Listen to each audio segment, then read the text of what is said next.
Hello students, welcome to my new YouTube channel knowledge point.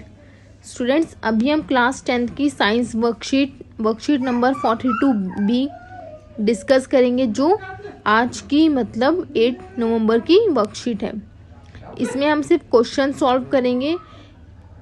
इसके हम 2 parts में question solve करेंगे। First part में हम chapter 3 metals and non metals के क्वेश्चन सॉल्व करेंगे। फिर सेकेंड पार्ट में हम चैप्टर 6 लाइफ प्रोसेसेस के क्वेश्चन सॉल्व करेंगे, जिससे कि वीडियो ज़्यादा लंबी ना हो। ठीक है students, so let's start.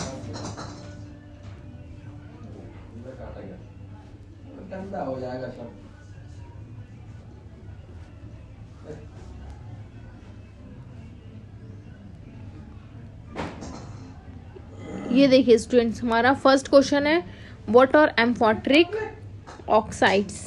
Amphoteric का मतलब क्या होता है?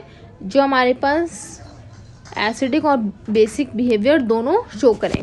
गिव 2 एग्जाम्पल्स भी बोल रखा है इसमें। तो oxides of metal which have both acidic as well as basic behaviour are known as amphoteric oxides. मतलब मेटल के वो ऑक्साइड्स जो हमारे पास एसिडिक और बेसिक बिहेवियर दोनों शो करते हैं, उनको हम लोग क्या कहते हैं? Amphoteric oxides. Such metallic oxides react with acids as well as bases to produce salt and water. ऐसे मेटालिक ऑक्साइड्स जो होते हैं वो एसिड और बेस दोनों के साथ रिएक्ट करके क्या बनाते हैं? Salt and water. एग्जाम्पल्स देख लेते हैं हम। Examples of amphoteric oxides are aluminium oxide and zinc oxide. ठीक है, अब ये हमारा फर्स्ट क्वेश्चन था।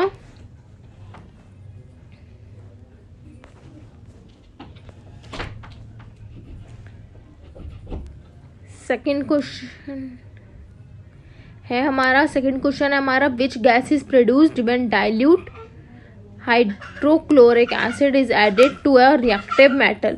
Right the chemical reaction when zinc reacts with dilute HCl। मतलब कि कौन सी गैस प्रोड्यूस होगी जब हमारे पास हाइड्रोक्लोरिक एसिड मतलब HCl हमारे पास किससे रिएक्ट करेगा?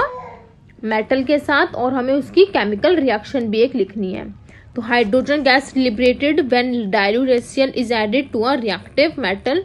When dilute HCl reacts with zinc metal, hydrogen gas is liberated. मतलब जब भी हमारे पास कोई भी रिएक्टिव मेटल के साथ आप हाइड्रोक्लोरिक एसिड या एसिड को रिएक्ट करवाएंगे तो कौन सी गैस प्रोड्यूस होगी?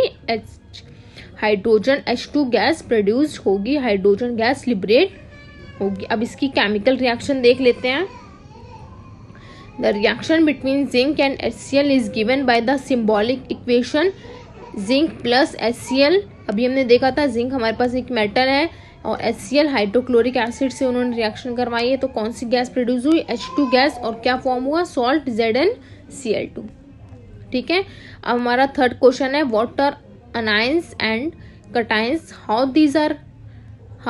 How are these anions and cations formed. मतलब हमारे पास ये अनाइंस और कटाइंस कैसे फॉर्म्ड होते हैं? कटाइंस हमारे पास क्या होते हैं? पॉजिटिवली चार्ज्ड आयंस होते हैं। कटाइंस पॉजिटिवली चार्ज्ड आयंस होते हैं एंड अनाइंस हमारे पास क्या होते हैं? नेगेटिवली चार्ज्ड अनाइंस होते हैं। Are formed when a metal loses electron.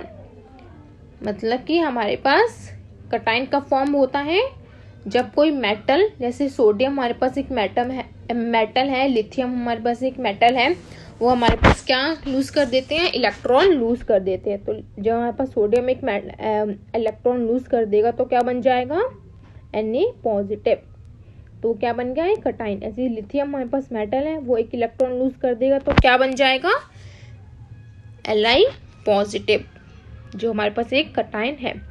And a non metal gains those electrons. और फिर अनाइंस कैसे बनते हैं? जब वही इलेक्ट्रॉन को कौन गेन कर लेता है? हमारे पास नॉन मेटल गेन कर लेते हैं। नॉन मेटल्स हमारे पास क्या होते हैं? फ्लोरीन वगैरह हमारे पास, ब्रोमीन हमारे पास क्या है? नॉन मेटल्स हैं। नाइट्रोजन ये सब हमारे पास नॉन मेटल्स है, तो ये हम उन इलेक्ट्रॉन्स को गेन कर लेते हैं। जैसे फ्लोरीन हमारे पास एक इलेक्ट्रॉन को गेन करके क्या बन जाएगा? F नेगेटिव, मतलब अनाइन बन जाएगा। The electrostatic attraction between the positive and negatives brings the particles together and creates an ionic compound such as sodium chloride। मतलब जो इलेक्ट्रोस्टैटिक अट्रैक्शन होती है उन पॉजिटिव और नेगेटिव आयंस के बीच में वो उन पार्टिकल्स को पास लेकर आती है और एक आयनिक कंपाउंड का फॉर्मेशन करवाती है। जैसे कि हमारे पास सोडियम क्लोराइड में सोडियम जो होगा वो Na पॉजिटिव की फॉर्म में होगा, क्लोराइड हमारे पास Cl नेगेटिव मतलब अनायनिक फॉर्म में प्रेजेंट होगा। ठीक है, ये हमारा थर्ड क्वेश्चन था। अब फोर्थ क्वेश्चन है हमारा, how are ionic bonds formed, मतलब आयनिक बॉन्ड कैसे बनते हैं। Ionic bond also called electrovalent bond, ionic bond को हम लोग इलेक्ट्रोवैलेंट बॉन्ड भी बोलते हैं। Type of linkage formed from the electrostatic attraction between oppositely charged ions in a chemical compound, such a bond forms when the valence electrons of one atom are transferred permanently to another atom। मतलब ionic bond को हम लोग electrovalent bond भी कहते हैं। ये एक type की हमारे पास लिंकेज होती है, एक टाइप की इलेक्ट्रोस्टैटिक अट्रैक्शन होती है ऑपोजिटली चार्ज आयंस के बीच में, जिससे हमारे पास केमिकल एक कंपाउंड का फॉर्मेशन होता है। और ये बॉन्ड कैसे हमारे पास बनता है, जब कोई बैलेंस इलेक्ट्रॉन किसी एटम के पास से किसी दूसरे एटम के पास परमानेंटली ट्रांसफर हो जाए। जैसे कि हमारे पास सोडियम में का जो एक इलेक्ट्रॉन होता है, जिसकी इलेक्ट्रॉनिक कॉन्फ़िगरेशन हमारे पास 2, 8 और 1 होती है, तो वो 1 जो आउटमोस्ट इसका वैलेंस इलेक्ट्रॉन है, वो 1 इलेक्ट्रॉन हमारे पास क्लोरीन को ट्रांसफर हो जाए तो वो क्या बन जाएगा, हमारे पास एक आयनिक बॉन्ड बन जाएगा। मतलब परमानेंट ट्रांसफर हो गया है इलेक्ट्रॉन्स का। ये था हमारा फोर्थ क्वेश्चन। फिफ्थ क्वेश्चन है हमारा, why atoms tend to gain और लूज इलेक्ट्रॉन, मतलब एटम्स हमारे पास गेन और लॉस क्यों करते हैं इलेक्ट्रॉन का। एटम्स टेंड टू गेन और loss electron in order to attain their nearest noble gas configuration and the completion of their octet helps them gain stability. अब देखिए स्टूडेंट्स, हर एटम हर केमिकल कंपाउंड चाहता है कि वो स्टेबिलिटी गेन करें। वो स्टेबिलिटी कैसे गेन करेंगे, जब वो नोबल गैस कॉन्फ़िगरेशन अटेन कर लेंगे। मतलब अपने वैलेंस ऑक्टेट में, वैलेंस शेल में अपना कितने इलेक्ट्रॉन कर लेंगे, 8 इलेक्ट्रॉन कर लेंगे। अब वो या तो वो गेन करके करें, अगर उनके पास 7 वैलेंस इलेक्ट्रॉन है तो वो एक गेन कर लेंगे, अगर उनके पास 1 इलेक्ट्रॉन है तो फिर उस एक को वो लूज कर देंगे।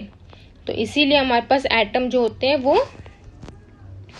टेंड टू गेन और loss electron in order to attain their nearest noble gas configuration. Noble gas configuration हमारे पास नोबल गैस कौन सी होती है, हीलियम, नियॉन, आर्गन, क्रिप्टॉन, ये सब हमारी नोबल गैस होती हैं। जो ग्रुप 18 है आपका वो नोबल गैस ही है। ठीक है, तो इसीलिए हमारे पास जो एटम्स होते हैं वो या तो इलेक्ट्रॉन्स को गेन करते हैं या फिर लॉस कर देते हैं। ठीक है, to attain nearest noble gas configuration. हमारा फिफ्थ, ये हमारा 6th question, justify the statement. हमने एक स्टेटमेंट दे रखी है यहाँ पे लोगों ने, जिसको हमें जस्टिफाई करना है। Calcium oxide is an ionic compound, कि क्या कैल्शियम ऑक्साइड एक आयनिक कंपाउंड है। Calcium oxide is an ionic compound, yes calcium oxide is a ionic compound. When a metal reacts with a non metal, ionic bond is formed as the metal loses the electrons forming a cation and the non-metal gains the electron forming anion। मतलब calcium oxide CaO में हमारे पास जो metal है calcium, वो क्या करेगा, अपना एक इलेक्ट्रॉन लूज कर देगा और कटाइन फॉर्म कर लेगा। और ऐसे ही हमारे पास जो नॉन मेटल है मतलब ऑक्सीजन है, वो उस इलेक्ट्रॉन को गेन कर लेगा और क्या बना लेगा, अनायन बन जाएगा। और अनायन बनने के बाद उस कटायन और अनायन में इलेक्ट्रोस्टैटिक इंटरेक्शन होगी, जिससे कि हमारे पास जो हमारे पास आयनिक कंपाउंड फॉर्म हो जाएगा। ठीक है, 6th क्वेश्चन था ये हमारा। ये है 7th question, explain the formation of sodium chloride and magnesium chloride by the transfer of electron. The electronic configuration of sodium is 281। Sodium का एटॉमिक नंबर होता है 11, तो इलेक्ट्रॉनिक कॉन्फ़िगरेशन क्या हो जाएगी 281। और क्लोरीन का एटॉमिक नंबर होता है 17, तो इलेक्ट्रॉनिक कॉन्फ़िगरेशन क्या हो जाएगी 287। Hence the number of electrons in the outermost shell of sodium equals to 1। और क्लोरीन के आउटरमोस्ट शेल में कितने इलेक्ट्रॉन्स हैं, 7। Sodium transfer its electron from its outermost shell to chlorine and become Na+2 8।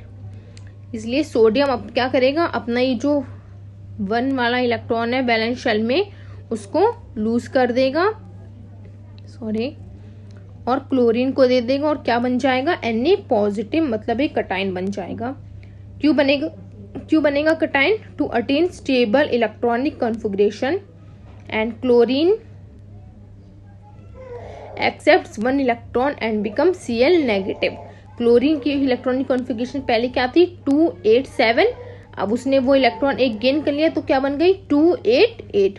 To attain, ये भी देखिए stable हो गया। हमने क्या कहा था, स्टेबल इलेक्ट्रॉनिक कॉन्फ़िगरेशन का मतलब क्या होता है कि आउटर मोस्ट शेल में उसके कितने इलेक्ट्रॉन हो, 8 इलेक्ट्रॉन। देखिए अब यहाँ पे सोडियम के भी 8 हो गए, 2 8 8 आउट। आपको आउटर मोस्ट शेल देखनी है।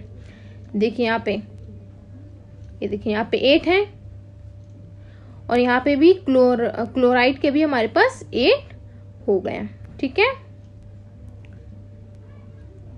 और इस तरीके से जब हमारे पास एक अनाइन बन गया, एक कटाइन बन गया, तो दोनों में इलेक्ट्रोस्टैटिक अट्रैक्शन हो जाएगी और हमारे पास सोडियम क्लोराइड का फॉर्मेशन हो जाएगा। ऐसे ही मैग्नीशियम क्लोराइड भी होता है मैग्नीशियम में, लेकिन बात यहाँ पे आती है कि 2 मेटल ट्रांसफर हो जाते हैं और ट्रांसफर हो जाते हैं टू क्लोरीन एटम्स को, और जिससे कि हमारे पास क्या बन जाता है, मैग्नीशियम क्लोराइड।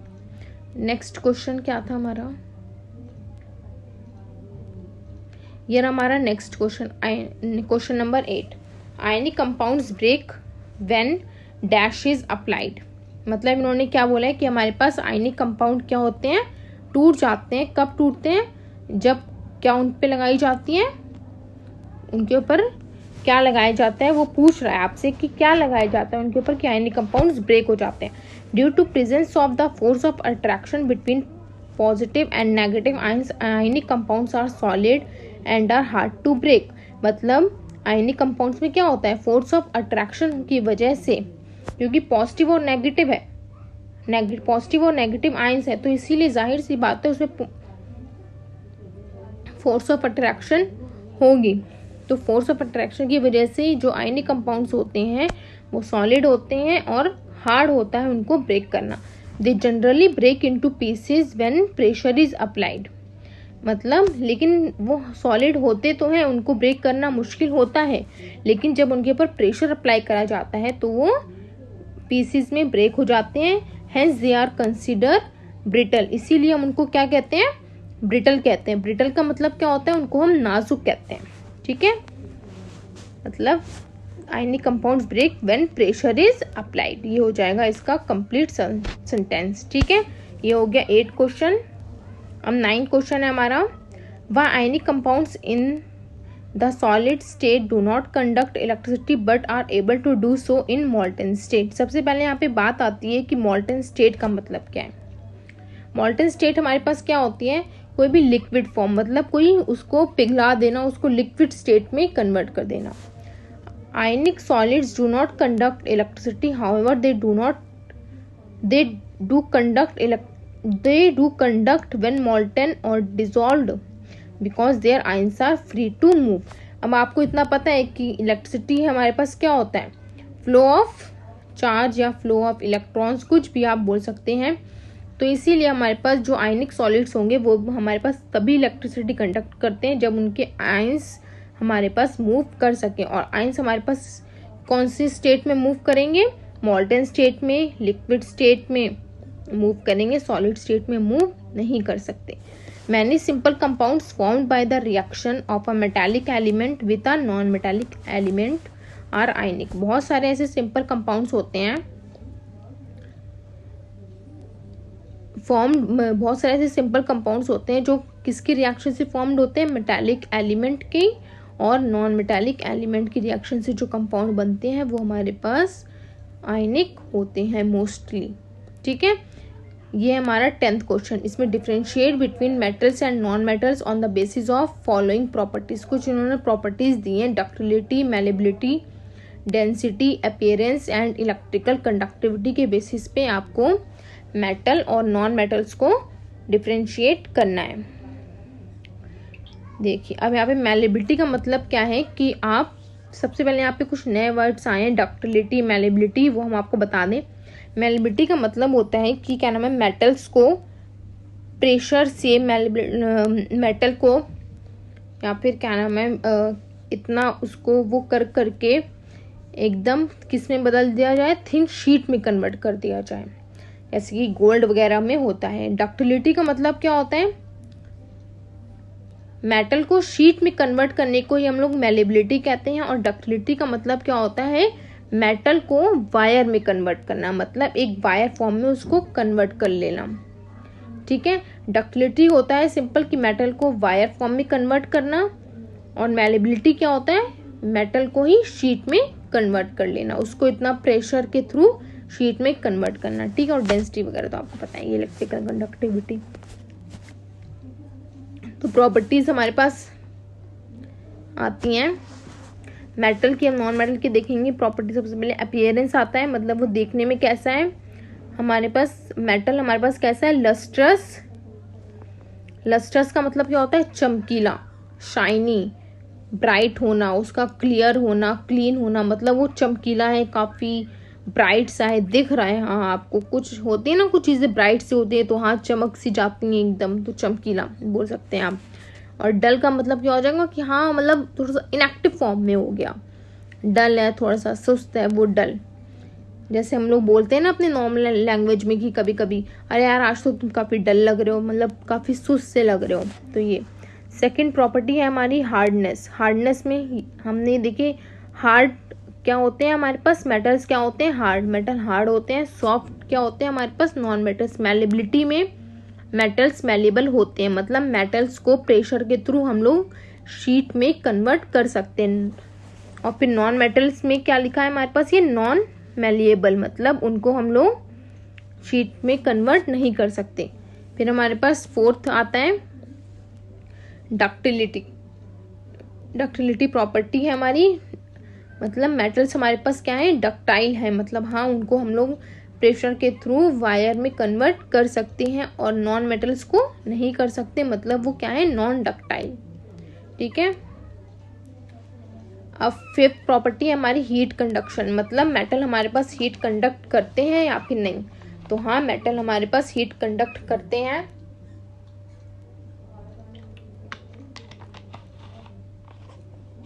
मतलब वो हमारे पास क्या होते हैं, गुड होते हैं, गुड कंडक्टर ऑफ हीट होते हैं। और जो नॉन मेटल्स होते हैं वो बैड कंडक्टर ऑफ हीट होते हैं, मतलब वो हीट कंडक्ट नहीं करते या पुअर कंडक्ट करते हैं।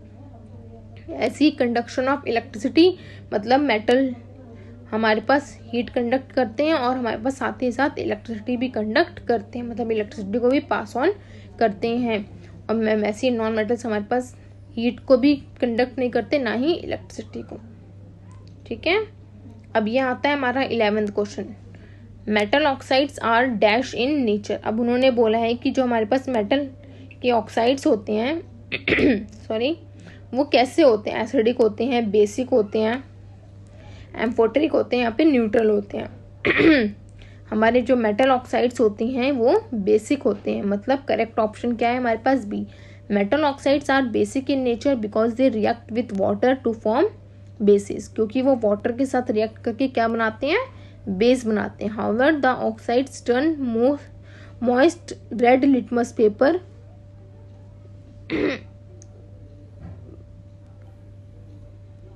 Red litmus paper blue and remain blue and blue remains blue, मतलब सॉरी, मतलब जो हमारे पास मेटल ऑक्साइड्स होते हैं वो बेसिक होते हैं नेचर में, क्योंकि वो वाटर के साथ रिएक्ट करके क्या बनाते हैं, हमारे पास बेसिस बनाते हैं। और जो मेटल ऑक्साइड्स होते हैं ये हमारे पास रेड लिटमस पेपर को ब्लू में कन्वर्ट कर देते हैं, और जो ब्लू लिटमस पेपर होता है उसको ब्लू ही रहने देते हैं। ठीक है, चलिए अब हमारा क्वेश्चन नंबर 12 है, the non metal which can conduct electricity, मतलब इनमें से कौन से, ये चारों नॉन मेटल्स दे रखे हैं, इनमें से कौन सा ऐसा नॉन मेटल है जो इलेक्ट्रिसिटी कंडक्ट करता है। However graphite is the only non metal that conduct electricity, so the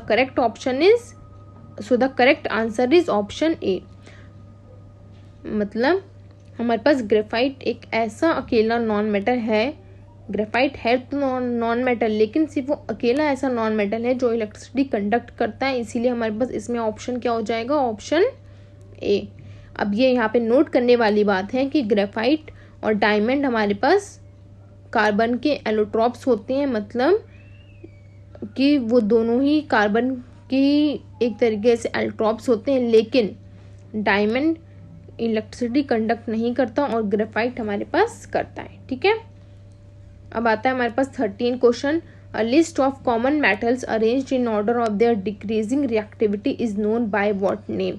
मतलब जो लिस्ट है हमारे पास मेटल की arranged in order of their decreasing reactivity, उस लिस्ट को, उस सीरीज को हम लोग क्या कहते हैं। Common metals arranged in order of their decreasing reactivity is called activity series. उस सीरीज को हम लोग, उस लिस्ट को हम लोग क्या कहते हैं, एक्टिविटी सीरीज। एक्टिविटी सीरीज में हमारे पास पोटेशियम जो होता है मोस्ट रिएक्टिव वन होता है, और जो गोल्ड होता है वो लीस्ट रिएक्टिव वन होता है। गोल्ड हमारे पास लीस्ट रिएक्टिव होता है और पोटेशियम जो होता है वो मोस्ट रिएक्टिव होता है। 14 क्वेश्चन आता है हमारे पास, metal which is most abundant in earth's crust is. मतलब इनमें से कौन सा ऐसा मेटल है जो हमारे पास अर्थ क्रस्ट में सबसे ज्यादा पाया जाता है, मोस्ट अबंडेंट है। कॉपर है, एल्युमिनियम है, आयरन है या फिर सिल्वर है। Aluminium is the third most abundant element and the most abundant metal in the earth crust. मतलब सबसे ज़्यादा पाया जाने वाला अर्थ क्रस्ट में जो मेटल है वो कौन सा है, एल्युमिनियम है, लेकिन मोस्ट अबंडेंट एलिमेंट की लिस्ट में ये थर्ड नंबर पे आता है, लेकिन अर्थ क्रस्ट में सबसे ज़्यादा यही पाया जाता है, लेकिन मोस्ट अबंडेंट एलिमेंट में हम लोग इसको थर्ड उसमें रखेंगे। अबंडेंट, देखिए हमने यहाँ पे दो बातें बोली हैं, इस बात को आप गौर से सुनिएगा।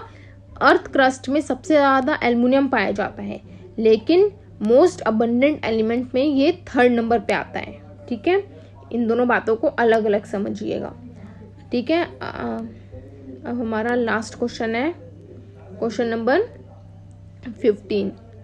The electronic configuration of an element E, जिसका ई कोई एलिमेंट है जिसका एटॉमिक नंबर है 16, उसकी इलेक्ट्रॉनिक कॉन्फ़िगरेशन दे रखी है 286, विल इट लूज 6 इलेक्ट्रॉन्स और गेन 2। अब इन्होंने बोला है कि यहाँ पे कोई एलिमेंट है ई जिसके एटॉमिक नंबर है 16 और जिसकी इलेक्ट्रॉनिक कॉन्फ़िगरेशन क्या है 286। तो हमें ये बताना है कि ये अपने 6 इलेक्ट्रॉन को लूज करेगा या फिर 2 इलेक्ट्रॉन को गेन करेगा टू अटेन